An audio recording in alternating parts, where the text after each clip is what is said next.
अंबड शहरातील दुर्दैवी घटना. शिरनूर येथे तरुणाचा विजेच्या धक्क्याने मृत्यू. आमदार नारायण कुचे यांची इंदिरानगर अंबड येथे मुर्तडकर यांच्या घरास भेट केले सांत्वन. अंबड शहरातील इंदिरानगर येथील रहिवासी गणेश मुर्तडकर यांचे सुपुत्र स्वर्गीय शुभम गणेश मुर्तडकर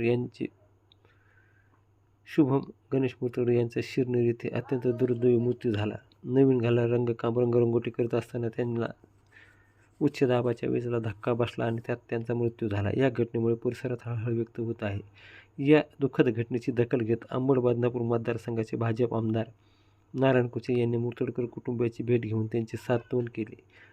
त्यांच्या कुटुंबियाला धैर्य देत कठीण प्रसंगी सोबत असल्याचा विश्वास व्यक्त केला. यावेळी त्यांच्यासोबत अंबड तालुका भाजपा अध्यक्ष सौरभ कुलकर्णी वराडे सर, तसेच मसुरे आणि इतर भाजप पदाधिकारी, कार्यकर्ते, नातेवाईक आणि नागरिक मोठ्या संख्येने उपस्थित होते. ईश्वर दिवंगत आत्म्यास चिर शांती देवो आणि शोकाकुल कुटुंबांना या दुःखातून सावरण्याची शक्ती देवो हीच प्रार्थना यावेळी त्यांच्या वतीनं करण्यात आली.